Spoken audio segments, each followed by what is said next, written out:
Tyler Fitzgerald just cannot be stopped. He homers again to lead off the game, leads the Giants, helps lead the Giants to a crucial victory. Is this for real? Is this real life?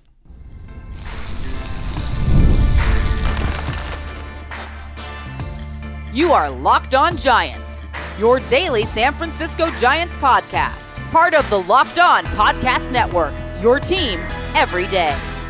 Hello and welcome to Locked On Giants, part of the Locked On Podcast Network, where it's your team every day. My name is Ben Kaspick, and on this show we provide daily episodes Monday through Friday, talking about the San Francisco Giants in a way that's data-driven and rational, but also simple, passionate, and accessible to all. I'm a former contributor for the baseball statistics and analysis websites Beyond the Box Score and Rotographs. I've been podcasting about the Giants since 2015, been hosting this show for over 5 years, and I'm a lifelong Giants fan. Thank you for making Locked On Giants your first listen every day. We're free and available wherever you get your podcasts, including YouTube. So check us out there if you have not already, and please hit that subscribe button wherever it is that you're following the show. Today's episode is brought to you by FanDuel. Make every moment more. As playoffs have wound down in other sports, the sports stop sportsing like we want them to. But this summer, FanDuel is hooking up all customers with a boost or a bonus daily. That's right, there's something for everyone all day, all summer long. Visit FanDuel.com to get started. And where we get started is by saying, holy cow, Tyler Fitzgerald, are you for real? Are you for real? Leadoff homer against Patrick Corbin and ends up having otherwise a very good game. His second at bat hits a rocket line out, and then he ends up 2 for 4 in the game. Doesn't strike out, kind of a crucial factor for him. That's kind of the one thing you look at and say there's a flaw there currently with how he's playing, but you know, one of his outs was a rocket line drive to right center that was run down. And so on the season now, Fitzgerald has 12 homers in 51 games. And in general, he has homered. He's got 11 homers in his last 17 games. 11 homers in 17 games. So Giants players to hit 11 or more homers in a 17-game span, the list narrows. Tyler Fitzgerald, Barry Bonds, Willie McCovey, Jim Ray Hart, Willie Mays, Walker Cooper, and Mel Ott. That's the list. And then here, how about check this one out. Tyler Fitzgerald becomes the 4th shortstop in AL/NL history to do so with 11 homers in a 17-game span, joining Trea Turner from 2023, Troy Tulowitzki in 2010, and Alex Rodriguez in 2002. So elite company. Like, Troy Tulowitzki, injuries derailed his career and he won't be going to the Hall of Fame. I'm sure he's probably already off the ballot. But Trea Turner is on a Hall of Fame trajectory. Alex Rodriguez certainly had a Hall of Fame career, but of course the PEDs. I'm not saying put Tyler Fitzgerald in the Hall of Fame.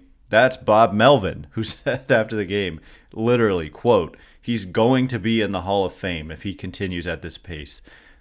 We like what we see, and after a little bit of a spurt where he wasn't swinging great, maybe 4 or 5 games, he's picked it up again, and that's what you want to see.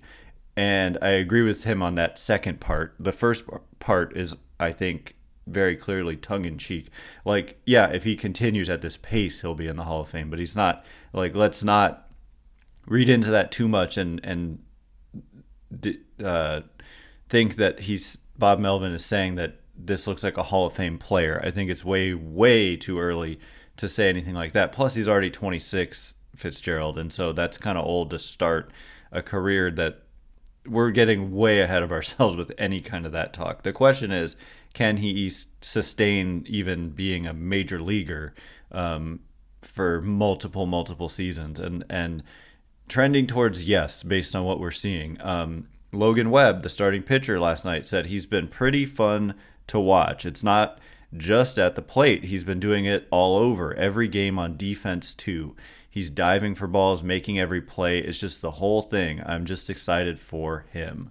So yes, on the season, he passed the 150 plate appearance mark. So I was searching for minimum 150 plate appearances, looking at weighted runs created plus, he's third behind Aaron Judge and Juan Soto. In slugging, I think he's third as well, and in isolated power, second. He actually might be second in slugging as well. So, yes, the players ahead of him and behind him have more plate appearances, but he has only as many as he has, so we can't really change that. So yeah, he's third in weighted runs created plus if you set the minimum to 150 plate appearances with 186, meaning 86% above average, and the only players higher are Judge and Soto. And then if you look at slugging percentage, in fact, Fitzgerald is second behind only Aaron Judge, and Fitzgerald a little bit ahead of Shohei Ohtani, 20 points ahead, 51 points behind Judge, which is insane. Judge has 41 home runs in 111 games, which is crazy. But yeah, Fitzgerald is second on that list. And then isolated power, which is slugging minus batting average, which is a little bit better of an indication because hitting a ton of singles can raise your slugging percentage. And we're trying to figure out actual extra base power. And Fitzgerald finds himself second on that list behind only Aaron Judge as well. Judge is at 380, Fitzgerald at 336, and then in third place, Shohei Ohtani at 323. So I just want to re-emphasize my point about sample size. Judge has done this over multiple years, and this year we're talking 500 plate appearances-ish. And for Ohtani, we're talking 500 plate appearances-ish. And for Fitzgerald, we're talking about 153 plate appearances, and we're talking about not having a long-term major league track record at all. His only other playing time was 10 games last season. So in his career, he's played only 61 games. But in 61 games, he's put up a 169 weighted runs created plus with a 320 isolated power. That's just what's crazy to me is he's not big. Like, he's tall. He's 6'3", but he's skinny, and he's just got that pull power thing down. Like, he's just able to lift the ball to the pull side deep enough to hit it over the fence, and with consistency. He's now hit 14 home runs in 61 games in his major league career, and like Logan Webb said, it's not just been with the bat. He's established himself as the Giants' shortstop, which is a position that was pretty wide open, and that's kind of why they brought in a expendable player like Nick Ahmed to start the year, and they hoped that one of their young players could seize that role. And right now it's looking like Tyler Fitzgerald has seized that role. I would imagine his home run to fly ball ratio is off the charts and unsustainable. It's a stat that I had to remove from my homepage on FanGraphs because it just didn't fit. Yeah, so he's at about 30%, is 29% in his major league career. This year, 32.4%. So if we were to let's just look at the leaders in home run to fly ball ratio, because that can be like a sustainability. Yeah, so let's set, again, the minimum to 150 plate appearances, and Fitzgerald is first. So he has the highest home run to fly ball ratio. Joey Bart finds himself third with Aaron Judge sandwiched between the two. That's a pretty funny list there. Joey Bart hitting pretty well in Pittsburgh. And for him, too, it's a small sample of 152 plate appearances this year. But anyway, Fitzgerald has put up 2.6 FanGraphs wins above replacement. I was just talking yesterday, people talking about the Giants trade deadline and not getting Jazz Chisholm and all that. And I pointed out Jazz Chisholm basically has never had a season in which he produced as much as Fitzgerald has produced in 51 games. And so you want to talk about impact. I mean, they're getting impact from this guy and multiple guys who are young, and Fitzgerald, rating as a above average or at least average defender at shortstop, and he's played center. He's played this year he's played center. He's played left. He's played second. He's played first, and he's pitched. So, is he for real? Is this real life? I still need to see more. I said the same thing about Elliot Ramos. But obviously, this is kind of a huge development for the Giants and great news, and help them win, and it's helping them win with some consistency right now. The Giants are on a roll, and they get back to 500 for the first time since June 1st. So coming up in just a minute, we'll discuss that fact, where the Giants are in the standings, the significance of getting to 500, Matt Chapman's big home run, the game, Logan Webb's performance, and much more. All of that in just a minute. And before we get into it, today's episode of Locked on Giants is brought to you in part by Supply House. Order supplies from the website that's made for the skilled trades. Find thousands of parts from hundreds of brands in just a couple clicks at supplyhouse.com. Supplyhouse.com gives you 24/7 access to a huge selection of plumbing, HVAC, and electrical supplies with fast delivery anywhere in the U.S.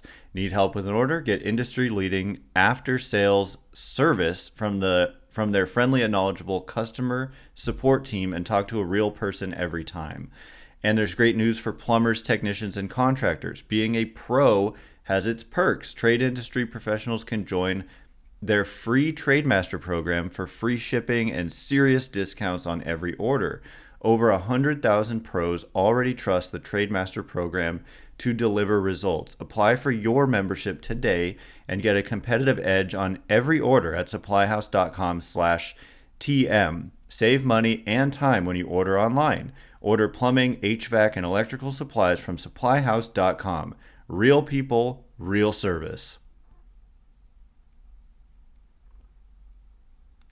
All right, as promised, we are going to get into the Giants getting back to 500 for the first time since June 1st.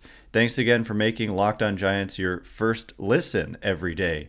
And for your second listen, enjoy the Locked on MLB podcast. Host Paul Sullivan, a.k.a. Sully, is here daily to provide national expertise with his trademark humor and help you get ready for the MLB playoffs here in the dog days of summer. Prepare for the Fall Classic with Sully, who has it all covered every single day on Locked on MLB, available on YouTube or wherever you get your podcasts. Part of the Locked on Podcast Network, your team every day. A reminder, too, you can catch every pitch of the Giants' hometown broadcast with SiriusXM. Just download the SXM app and search the word Giants.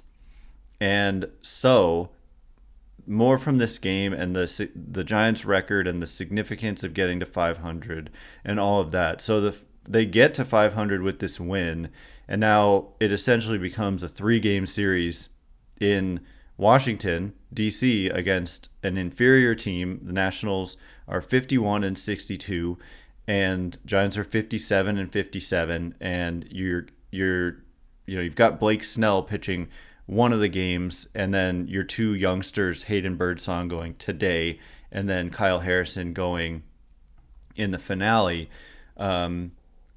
You got a shot to win. Now that you've won this first game, all you got to do is win 2 out of 3, and then you've won 3 out of 4 in the series, and then you won 2 out of 3 in Cincinnati.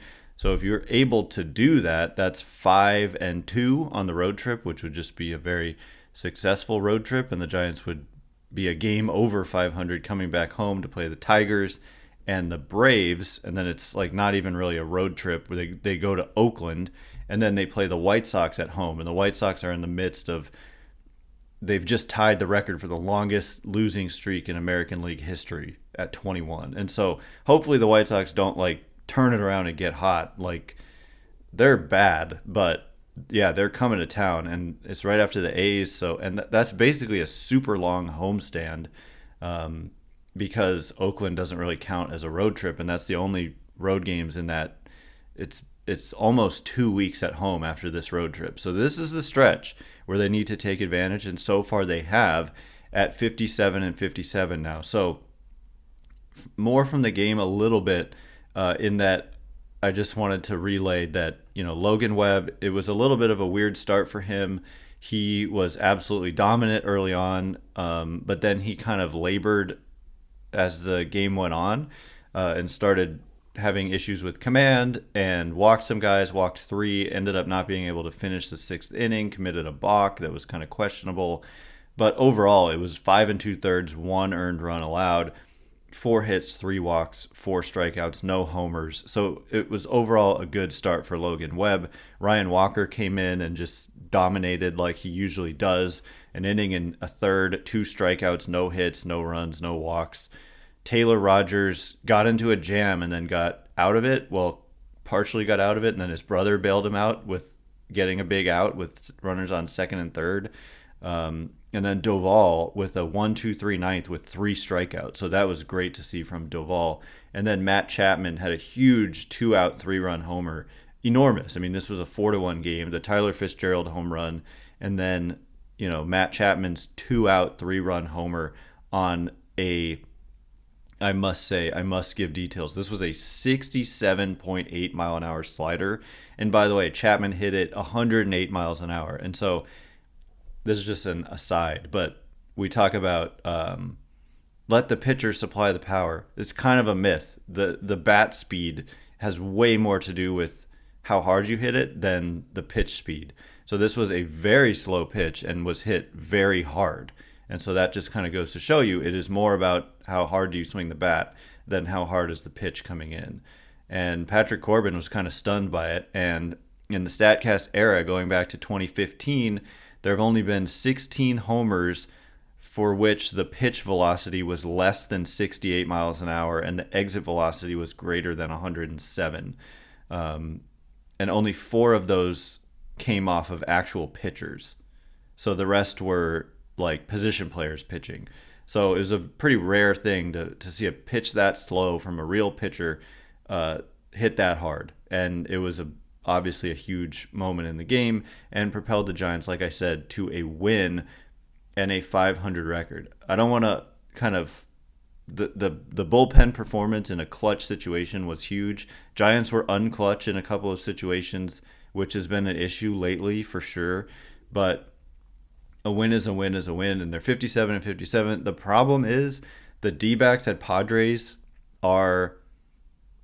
they won't lose. And so the Giants are 8-2 in their last 10. So are the D-backs and so are the Padres. So they've gained no ground in their last 10 games despite being red hot. And that's obviously not ideal, but you do have the Cardinals and Pirates and Mets at 5-5 or worse in their last 10. So the Giants gaining ground on those teams that they need to pass. And as I've been saying this, I'm not that concerned about the teams that they need to pass. Like, I do think the Giants are better than the Cardinals, and they're now just half a game back of the Cardinals.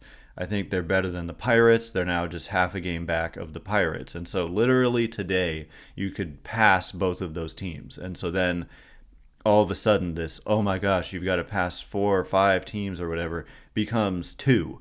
And a bunch of people were worried about this like 4 days ago and 5-6 days ago. And literally in one more day, you could see the Giants only needing to pass the Mets and then one more team to jump into a wild card spot. And part of the beauty of what's going on in the wild card is that the Braves, Diamondbacks, and Padres are all tied. So the Giants are 4.5 back of a wild card spot, but they're 4.5 back of all 3 wild card spots. And so any one of those teams kind of falling apart is an opportunity for the Giants. And so it's not like the top 2 teams have some big separation and you've really got to just hope that one team in the 3rd spot loses a bunch. It's really like any one of them. The Giants are just 4.5 back of the Braves, Diamondbacks, and Padres, who are all they are the 3 wildcard teams. And the Mets there are like the best positioned non-playoff team, just 1.5 back, but they're just 5-5 in their last 10. And so the Giants have gained some ground on them recently. And so, yeah, you've got to keep the pedal to the metal here and continue to take advantage. The schedule, 3 against the Nationals, like I said, 3 at home against the Tigers. Tigers are kind of scrappy and can be tough. They've got Tarek Skubal, who's possibly going to win the Cy Young Award. I don't know if he's going to pitch in that series. And then you've got 4 against the Braves. There's a real opportunity. If you can, take 3 out of 4 or sweep, then that would go a huge long way. It's obviously wouldn't be easy. Braves are good, even though they're injured. No Acuna, no Strider, no Albies, but still a good team. And then the A's and the White Sox. So that is this is basically 2 more weeks of opportunity minus that 4-game series against the Braves is not going to be easy. But none of these games are easy, I should point out. But this is their opportunity. And then there is a home series against the Marlins as well, who totally sold at the deadline. And then the Giants also, it's worth pointing out, they play in the month of September the D-backs for 3, the Padres for 3, Padres for 3 more, D-backs for 3 more, and the Cardinals, who are also currently ahead of the Giants. So they have 2 series, 6 total games each against the Padres and the Diamondbacks, and they have these 4 games against the Braves and 3 against the Cardinals. So they're going to have opportunities to gain ground directly against some of these teams that are currently ahead of them. So I don't hate their position. The FanGraphs playoff odds, let's take a brief look at those. The Giants are up to 14.1%. So it's still not great, and it has a lot to do with the teams ahead of them doing well. So as we said yesterday, I'll give an update, but the Diamondbacks projected at 87.1 wins as the 3rd wildcard team, essentially. And the Mets projected at 85 wins as a team that would miss the playoffs with 85. And so, the tiebreaker is probably to be determined at this point with Arizona. So let's just say it takes 87 and you have to win a tiebreaker. It's just a much easier road for Arizona to get there because they currently are 9 games above 500 and the Giants are at 500. And so you do need to get really hot. You do need to win the games against the teams that are ahead of you. It's that simple. That's what it's going to take for this Giants team. So coming up in just a minute, we're going to turn our attention to a more big picture subject, which is, Matt Chapman, Blake Snell. Neither started the season well, but both are very much trending in a extremely good direction. And what does that mean about their impending opt-out decisions? And what would it mean for the Giants if these guys decide to opt out of their contracts after the year? We'll get into that situation momentarily, and before we do,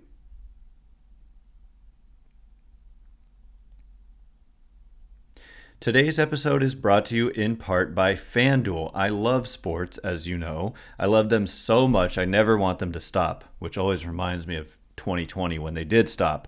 As the playoffs wind down, though, and other sports and are gone and, football's coming up, but we get fewer games.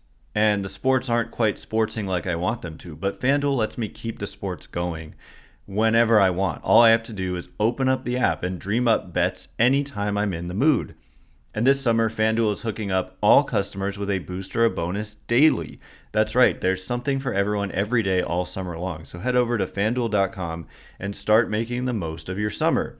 I'm over at FanDuel.com right now looking at the current Nationals and Giants odds, and the Giants are favorites, money line at minus 118. The run spread at minus 1.5 for the Giants, which is a plus 40 odds. Over under, I see an opportunity for under 9 runs. I think that Hayden Birdsong, potentially he's got really good stuff, and I don't know. I just see this as potentially a low-scoring game by the Nationals, and the Giants, against Mackenzie Gore, not necessarily putting up a huge number. It's not like their offense has been great lately, so I kind of see under 9 runs at minus 118 odds as something to check out. So head over to FanDuel.com and again, make the most of your summer. FanDuel, official sports betting partner of Major League Baseball.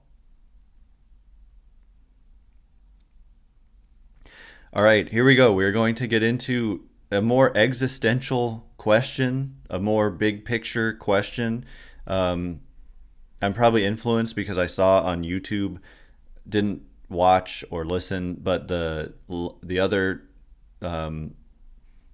Giants podcast with Pavlovich and Cole Kuiper talking about opt-outs for Snell and Chapman, and it's definitely worth thinking about. Wilmer Flores also has an opt-out. We had injury update on him, so we'll briefly mention that as well. Thanks again for making Locked On Giants your first listen every day. Every dayers tomorrow, we'll be breaking down this game. Hayden Birdsong, Mackenzie Gore, another lefty. I like the Giants lineup against lefties. It was better, I think, with Jorge Soler, but Mark Canha, nonetheless, he did contribute in that game yesterday. Went 1 for 3, but was one of many to not come through in a big situation. So there is that. But today's another day. Tyler Fitzgerald facing a lefty. You like that matchup for him, and we'll see if he can keep it going. So we'll be breaking this one down tomorrow. A reminder about Postcast with Eric Engel, Locked On Sports San Francisco on YouTube. Subscribe right now if you haven't already, and hit the bell notification. He goes live after every game for instant reaction to the game. So if that's what you're into, if you want to talk about the game or listen to Eric break it down right when it's done, that is the place to go. And then that feed gets put onto the Locked On Giants podcast feed afterwards, just not on our YouTube channel because we have our own separate YouTube channels, because he also is going to do Warriors and 49ers right after every Warriors and 49ers game. So check that out, Locked On Sports San Francisco on YouTube. Anyway, I want to get to the impending kind of decisions for Blake Snell and Matt Chapman, and it's looking more and more like kind of non-decisions. Like these things are kind of looking more and more cemented. Baseball Reference and FanGraphs have different WAR calculations, and I'm aware of the fact that on Baseball Reference they're giving Matt Chapman like an exceptionally high WAR rating. I forget exactly what it is specifically that is the difference, but it's about defense. I want to say that Baseball Reference, in its defensive portion of its WAR calculation, uses defensive runs saved, whereas FanGraphs uses mostly outs above average by StatCast, which I think is a better measure of defense than outs above average. And so I definitely lean more towards FanGraphs, which also does a way better job with catcher defense than Baseball Reference. And so I know that on Baseball Reference, you're going to see Chapman with like 5+ wins above replacement, whereas FanGraphs has him at 3.6. But nonetheless, 3.6 with like a third of your season left. He's, according to projections, on pace, or projected, I should say, to add another 1 to 1.5 wins to his season. So that would put him at like a 5 WAR season, and that is like total opt-out land. Okay, like that is all-star level. It's like possibly get some MVP votes level. And then for Snell, what we've seen lately, I think like teams 100% take notice of that, especially when you throw a no-hitter. It's like, yeah, everybody in the sport notices that. So even though the overall numbers might not look great for Snell, and he missed time with what I would call a non-concerning injury, groin strains versus like elbow and shoulder, the ERA is 4.29, but the peripherals are all way better. The expected ERA is just 2.87, fielding independent pitching 3.10. So, and that's just now. I mean, there's still he's projected to make about 10 more starts, and so we'll see how things look after all that is said and done. But I would say these guys are 100% trending towards opting out. And what does that look like? Well, it looks like they re-enter the market, and suddenly Snell and Chapman are not guaranteed to be on your team next year. And the Giants would owe Chapman a $2 million buyout. Looks like there's no buyout for Blake Snell. But there are deferrals, which I'm not completely aware at this moment of what they are. And Robbie Ray also has an opt-out, by the way, and so does Wilmer Flores. And Flores has had a bad season. He's been injured. The injury update is that he's going to get this something called a Tenex procedure on his right knee today in Los Angeles. And I did a little digging. There was a note from, I want to say it was like Nico on Twitter. I could be wrong. who linked to what the 10x procedure is. I looked it up. I read about it, and it said that most patients recover in 4 to 6 weeks after the procedure, but it may take up to 12 weeks for you to get back to strenuous activities or sports. So I don't know if that's actually the timeline, but that's what it said on the website for this procedure. And if that's true, that could be season ending for Flores. And so he would be probably trending towards picking up his player option. It is a weird structure for Flores. It's a $3.5 million player option, but if he declines it, then the Giants have an $8.5 million club option, and I believe no buyout on that. And so the Giants would probably decline $8.5 million given how the season has gone, but Flores may very well pick up $3.5 million based on how the season has gone, which I think is fine because it's a very reasonable salary. But for Chapman, it's a $17 million player option with a buyout, like I said, of $2 million. So for him, he only has to beat $15 million next year alone to do better on the open market. And, you know, I want this guy back, but I wonder if the Giants would give him, I mean, they do essentially have him locked in for 2 more years, and then there's a mutual option for a third additional year after this year. But he will be 32 in April, and so I don't know how willing the Giants are to give him the deal that he wants. And for Snell, same thing. I mean, it ultimately, Snell would be opting out looking for one of these long-term $150 million plus deals, and we'd be talking about a guy who's 31 and going to turn 32 in December. And so if you're talking like 6 years for a 32-year-old pitcher, I don't see them doing that. And so we could be in for the same kind of frustration from fans when it comes to especially Snell, but possibly Matt Chapman as well. And I understand the frustration with that, but you were able to bring these guys in for 2024. Another reason to go for it now and not just give up at the deadline, in my opinion, because these guys are really performing for you, and there's a chance they could carry you to the postseason. And it may be not a great chance, but there's a chance. If they can keep playing well, they'll have a shot to get in for sure. And then if they're in with that starting rotation, if healthy, they would have a legitimate chance to have success in each and every playoff game. So they just got to get in my opinion, and then they've got a shot, a real shot. So that is all the time we have for today. Thanks again for making Locked On Giants your first listen every day.